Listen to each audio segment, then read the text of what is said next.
All right, so first of all, good afternoon everyone. Thanks to Dr. Banshi sir for the kind invitation. Always great to be back in Ahmedabad and bring newer versions of the AI workshop. Remember doing it last year as well with some inputs. Okay, so over the next 2 hours, we'll have a series of speakers who are going to kind of gives you some hand-on tips how we can get started with artificial intelligence. But usually before a workshop, what we normally do is we kind of test the understanding of the house. So let's have a quick raise of hands for all of us who are present here. If you're sitting at the back and you really don't want to be a backbencher, let's come in the front. You can move in the front, you can ask questions, get interactive, because this is a workshop. We'll make it like a workshop, number one. Number two, how many of us in this room is using artificial intelligence in doing some work or the other? So I think it's more than 80%, 85%, okay. How many of us is using ChatGPT? Okay. How many of us is using ChatGPT free version? Majority. How many of us is using the ChatGPT paid version? Few of us, okay. So the first 20 minutes, I'm going to give you an introduction to GPT-5, which is the latest version of ChatGPT. And I'm going to tell you about some of the features, which is going to make your life much easy. But it comes with the price, it's with the paid version. And the free version also gives you few credit hours where you can try out. And as you get more and more familiar with these features, you can then think of subscribing to it. Having said that, this is my disclaimer with a big smile that although I promote ChatGPT so much that Uncle Sam still doesn't pay me a penny, in fact, I really feel that over the last 2 years I've promoted ChatGPT more than any diabetes molecule. But still, you know, that's how life is, that's how despair it is. So if you see me speaking about GPT, this, that and those, trust me, it's only passion, there is no commission involved. So that's my disclaimer to start with. Okay, so why does this workshop matter to all of us? First of all, because all of us sitting in this room are busy people, right? Busy people, so clinical practice, which means you have to, and I believe being in Ahmedabad, we are all entrepreneurs, doctorpreneurs, right? We all have our own setup, hospital clinics. So we run clinic work, we run admin work, we run research work also, doing the meetings and the weekend. And then we also have to go into doing best practices and follow what we preach on Saturdays and Sundays into the best patient-centric education. So doing all that, putting your feet in all these shoes is a task. And so far we've been doing fantastic manually with human intelligence. But trust me, now we have a technology that can make this thing easy for us. And let's explore how we can do some of these tasks using AI. These AI tools can actually cut down inefficiencies, reduce burnout, and streamline care. So today, I'm going to introduce to all of you GPT-5 with a specific introduction to the agent mode of GPT-5. And with using the agent mode, you will all have to have prompting skills. And this is what we will explore over the next 20 minutes. How has GPT evolved? GPT is generative preform transformer. Earlier, the one that you have been using is the conversational GPT, which is 3.5. Then it goes into the multimodal, where image to text, text to image, audio to video, video to text, all that could be done. That's GPT-4. Now we have GPT-5, and it means it's a unified thinking model with better reliability. Now, reliability means it is responsible, it thinks before it acts, so the hallucination segment is less. So this is now the GPT-5 which we have. Good for us as clinicians, we want more such models to come in so that our life becomes a little easier than it is already burdened, right? So this is GPT-5 from Uncle Sam. He brings out this unified model which has got a good performance metric even in health bench. So now GPT, and from the OpenAI team that I have spoken to and that I understand, is that they are gradually keeping health bench as one of the marker of evaluating the performance of the model, which is in a way safe for medical professionals, which is good in a way. So the reliability is there. Now the tools that GPT-5 gives us beyond the normal chatbot interface is the web search, you have the data analytics, you have Canvas, you have deep research. So let me explore each one by one, okay? First is the GPT-5 web search. Now, if you open up your GPT screen, if all of you have it at the moment on your phone, if ChatGPT is downloaded, or you have had an access to using GPT, then you will see this particular screen that comes on, and there, if you're using a plus user, if you're a plus user of GPT or even a free user, you need to just go for more and you will find a section called web search. What it means is that every question that you ask on this will be picked up on the web search and it will give you the latest web research. So actually, stop Googling, stop searching on Google without AI. It's time that we start searching with artificial intelligence. Having said that, you can also use doing this on Gemini, which usually comes with your Google search bar. You can do the same thing on Perplexity. You can do the same thing on any AI large language model backend. It's a trend, you know, it's the way. Normally what happens is for the last 10-15 years, whatever we don't know, we normally Google it. Now what happens, you add AI in the backend, so it's going to give you a more personalized response. So we should start shifting into AI web search and not just Google search. That's going to make your life a little bit more easier. What could be an example? You could ask, like, check the latest ADA 2025 insulin dose guidance. So what it's going to go is going to go and retrieve it from the website and give you in a contextualized way, okay? The next important thing which Dr. Rakesh will tell us about is how we can do AI using research. Now GPT-5 has got this new feature which is called deep research, and again it comes somewhere here where you click on the plus sign, it opens up just before. In the create image agent mode, there is a deep research option and you can start exploring with the deep research. Now what is the difference between the search and the deep research? This is a little bit something that we should know. So the time it takes to search is short when you're doing a normal search. When you do deep research, it takes about some minutes usually, sometimes 30 minutes, 40 minutes also, depending upon what you're prompting. And it gives you more clarity, it gives you more structured outputs, it gives you proper citations. It doesn't hallucinate usually unless you're very unlucky and you get some decent cited outputs. So use deep research for research. Use deep research when you have a question also. You get more authenticated, deeply searched answers. So try using these models, these modes of ChatGPT 5. Next is Canvas. Now we've all been using Word, right? The Word for writing up. That's normally our trend. We use PowerPoint for creating presentation. We use Microsoft Word for writing a document.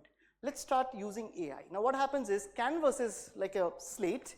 You give a prompt, it puts up on the canvas, you can edit it there. You can even give another intermediate prompt to change the language or get a better outcome. So in the canvas, in the slate itself, you can keep on editing your content. So the canvas is something which you can use for creating, for example, a draft, for example, your hospital SOP, antimicrobial policy, things like that. You know, a lot of things we do, a lot of admin and clinic work we do, which we normally spend hours typing. These tasks can actually be done using GPT Canvas, teaching decks, grant proposals, etc. A lot of things. You can just think of the use cases. I'm just citing a few to all of you. Now this is something which I want everyone to start exploring, the project mode. Project mode is where you can upload specific files and you can only derive outcomes only from that files. This works with the concept of RAG, which is retrieval augmented generation, so that it doesn't always goes and search the deep internet. It picks up only from those files. So what happens is you will see an option of add project plus add project in your GPT, and there you can just quickly go and add up a project. I don't know if these are visible to all of you. It appears pretty small on the screen, but in the project mode there is an option where you can upload specific files and you can only derive information out of those files. Now the last thing which I want to show to all of you and take this discussion into is the agentic mode, the agent AI which comes with GPT-5. So there again, in the plus sign in your GPT, you will have an option of going into agent mode. Now the agent mode means it opens up a live screen and it continuously does the work on its own. So let's see what exactly happens. The agent mode will work in automation. It provides you with updates, gives you ready outputs, but most importantly, it saves a lot of time by doing a lot of tasks in an automated way. Let's start small and see what are the small things it can do. So first is, when you go to the screen, you can see here, you can select the agent, right? As this is in plus, of course. You may get some free credits as a free user, but mostly it's with the plus. And when you put is an agent, it will ask you what are the connectors you want to connect with. So now what you do is you can connect your Gmail, your calendar, your Drive, your Outlook email. This is my agent, so I've connected my emails to it, but you have to be careful what exactly you want to connect and what you don't want to connect. When you're connecting means you're giving all the information to the agent. So you will be the deciding person to finalize what you want to connect. So this is how it looks like. These are the connectors. You can decide what are the connectors you want to connect with, and based on that, the agent is going to go straight into your email account, straight into your calendar, retrieve the information, summarize, and do content and work for you. So what are the things it can do? It can create presentation. It can take 1 hour, 2 hours to create an entire presentation if you get connected. It can automatically, it can happen in the, on the screen. It can look into your email. Now all of us have been getting overwhelming emails, and you cannot separate your spams from actual mail. Sometimes even important mails end up in the spam box, and it's very difficult to sieve through them. So this is exactly where you can use these agents. But of course you have to know how much of access you want to give to these agents. You don't want the agent to access your bank account and your tax audit reports, but maybe everything else is something you can give, right? So what does it do? It interprets the prompt, the instruction that you give. It runs the tool in the web search, in the deep research, in the canvas, in all the aspect of GPT-5, fetches, analyzes, and stores the data, and you can even run on a weekly manner or a monthly manner. So it's basically like an assistant. You need to have a secretary to do a lot of your tasks, so these things can be automated during the agent if you play and toggle with it, and you can start looking at how this can be done in a better way. So these are some of the examples. You can ask it to summarize your from the API of Gmail. It can fetch and it can summarize. This is how the live agent works on your GPT-5 screen. If you have the Plus subscription, you can actually see how it is doing. Again, it can look into your call book and it can remind you whom to make a call. It can go into your Google contacts or your mobile contacts, and it can fetch details, and it can create a calendar for you. It can set up calendar. So start exploring this. This is exactly where AI agents come in, and trust me, if there's anything that is replacing manpower in the world at the moment, it's because of these agents. These agents are actually being connected, and multiple places these things which have been previously being done manually can be done by smart utility of these agents, right? So this is about the AI agent mode. So remember a few important points when you're using the agents is that make sure that you are in complete control. Keep a note on the privacy part. Agent will always ask you for confirmation that should I proceed, and also keep note on that. And in case of healthcare, be careful when you're sharing patient health information. So that's particular part you have to be very, very particular about. So the most important part is ChatGPT's agent mode is AI that works for you, not just talks to you. Again, not promoting ChatGPT, but it's really very useful if you can know how to use these agents even in your clinic assistant. As a clinic assistant, it can write down referral letters, it can write down insurance replies or pre-authorization queries, things like that. A lot of things can be done using these agents, which normally requires a lot of manpower to do. All you need to do is subscribe. Best thing is to any language model, ChatGPT being the most popular one, subscribe to it, go for it and start playing with it, and you will know the advantage that you get when you're using these agents. Again, in-patient handouts, education materials, these are things which my follow-up speakers are going to tell you about, and you can all kind of explore using this agentic AI mode. Now, the next thing that I want to show all of you, research assistant, is something which Dr. Rakesh will tell you in detail, so I'll not cover this part in details. I'll skip. The next important thing is use the agent and use it with the project. So the project mode is where you can upload the files, and the agent mode is which can automatically run the file in the backend. So if you can synergize these two things, a lot of your work can get automated and it can happen. Just remember a few guardrails. PHI protection is very, very important. Verify the outputs. Agents will take screenshots, so be careful what you're sharing with the agents. Login security, if you're not confident about sharing a login detail, don't put it to the agent. And usually citations, whatever comes out in case of research, please cross-check it before you put it ahead. The last 5 minutes, which I'm going to take, is about understanding what is a prompt, okay? So what do you mean by a prompt? Prompt is the instruction that you give. Now this is important because GPT-5 doesn't really need you to give an elaborate prompt as we needed to give in GPT-4 or 3 in earlier days. But you still need to give it a structured prompt, and this is important. This concept is called prompt engineering, which has some requirements and some structures to follow. So why this prompting matters in healthcare? Because if you give a lazy prompt, then you will get vague output. If you give structured prompts, then the output is actually reproducible and it's evidence-based content. Now, hear me carefully what I say in the next 2 to 3 minutes. In any prompt that you give to any language model, try to follow this principle. 85 to 90% you will be getting a good output, right? First, set a role. For example, say it's an experienced endocrinologist. Give it an action. Prepare info sheet for hypothyroid patients, right? Simple task. Explain the steps how it should be doing. For example, explain thyroid hormones, dosing, benefits, side effects. Explain the context. Now this is very important. You have to tell AI to contextualize. AI is not going to read your mind, not yet, but you need to tell it to contextualize. If you explain it to contextualize, it's going to be able to do it. Give it an example, because when you give an example, you set the benchmark at which level it should give the output. For example, if it's a patient, it's going to give an example. If it's for a peer, then give an example.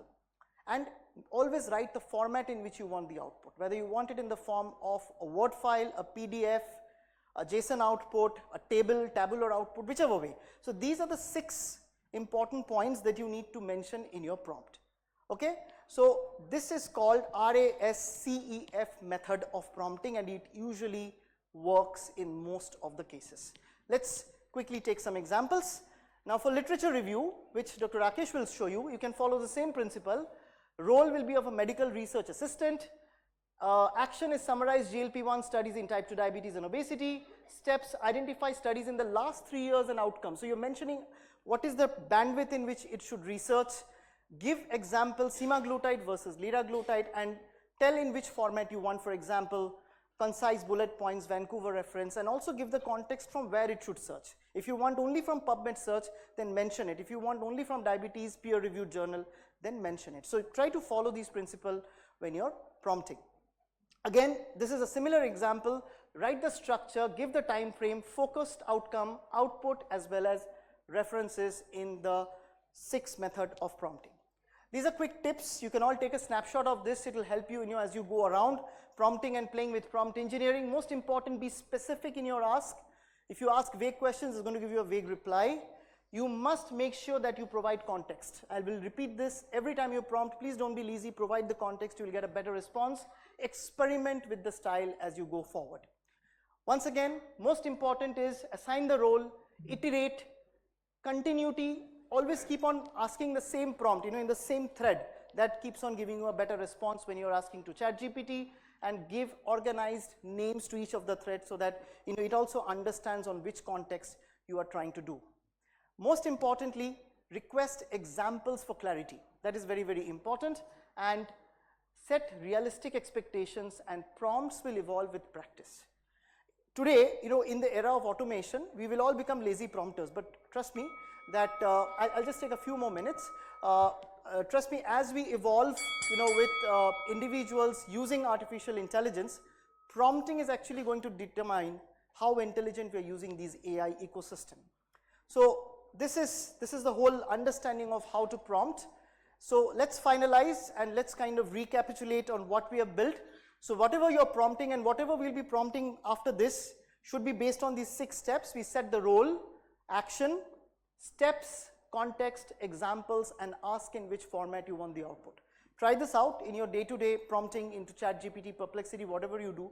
85 to 90% of the time you're going to get a very good output. Try to combine prompting with the agent mode. So the prompt is going to define what the agent does, and the agent is going to execute across the tools and the task in an autonomous and automatic way.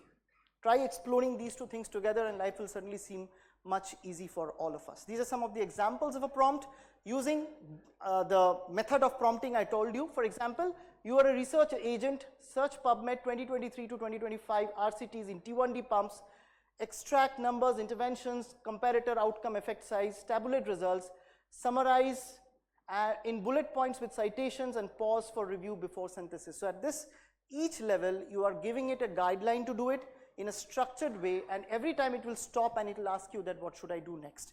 lesser chances of hallucination.